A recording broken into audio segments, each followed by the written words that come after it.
Pleased to meet you. This is Fixed and Folded, the knife review channel for the casual knife collector. I'm Cody, and today I'm going to be reviewing the Spyderco Smock.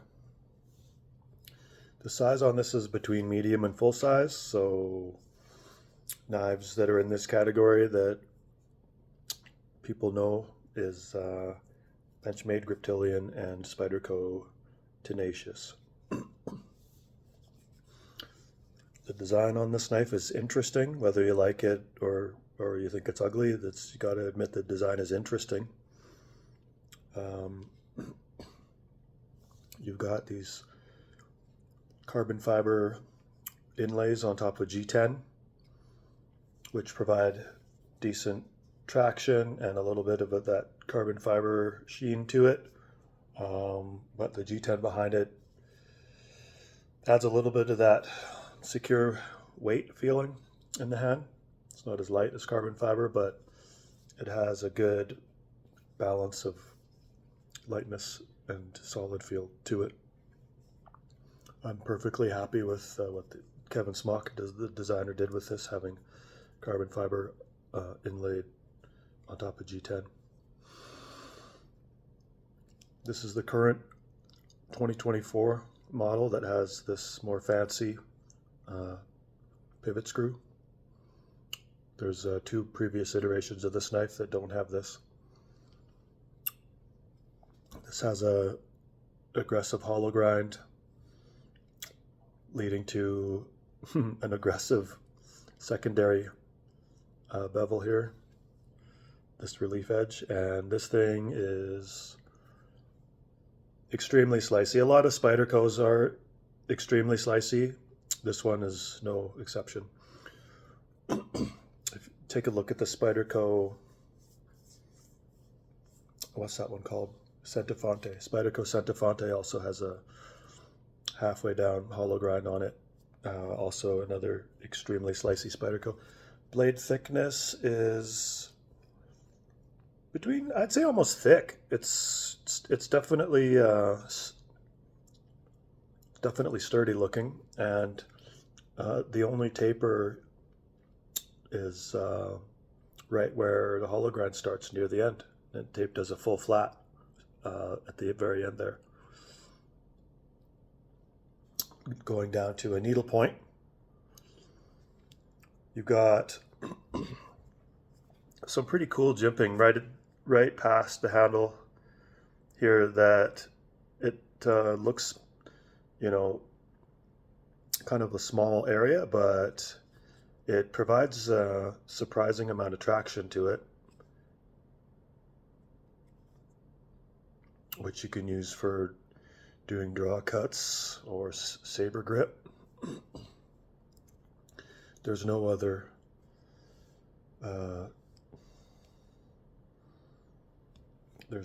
traction on the handle, just on the blade there. But you do get this finger cut out here, which keeps your hand from moving forward or back. And you choke up with your second finger here. This is sort of the default position for this knife for most people. The center of balance is a little forward. It's about here. It's a little forward of this finger groove. And for me, usually if I'm doing some cutting through cardboard, I actually just use the blade as close to, I get my finger as close to the cutting edge as possible and start here and cut out this way, kind of as I'm going down, cut out this way. So I'll put my finger forward in this unsharpened area like this, and then cut right close to the cardboard, close to my finger, and draw down this way. And yeah, this works fine for that.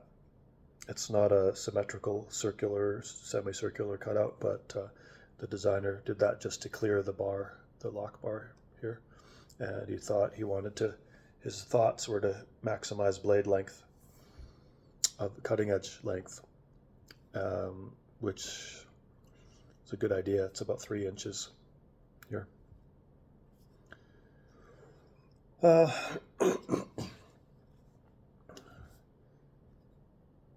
when I'm holding it with my index finger here, there's no hot spots with the pocket clip.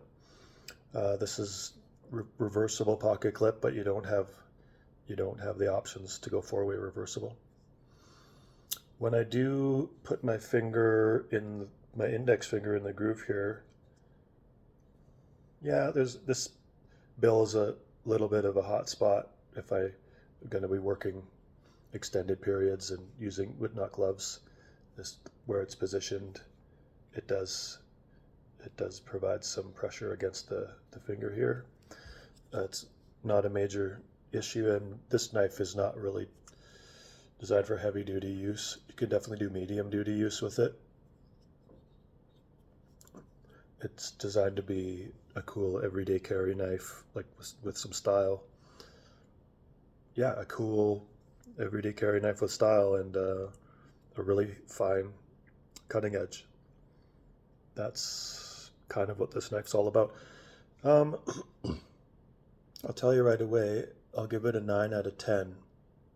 Not giving it a 10 out of 10 because the inside of the steel liners have not been chamfered, they've not been rounded, they've not been stone washed or anything, tumbled, and they're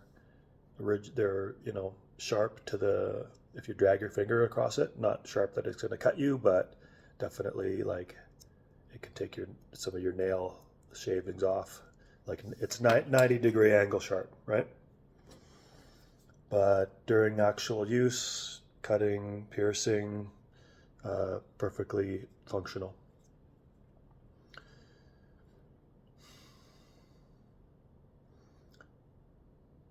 Yeah, the price was $280 Canadian. That's what it's going for at all the stores in Calgary right now. I got this one at Cutting Edge at North Hill Center, Calgary. The action is not broken in yet. Action will get better as I use it more, but perfectly centered. You have this interesting top flipper that works pretty easily, and to release it, this button actually is connected to the frame. It becomes like a spine lock, think like a paramilitary 2 or something, except instead of using the tab to release the spine lock, you just push it in here. This is just the button is connected right to the frame, so you can see there how it releases from the blade there, and it works well.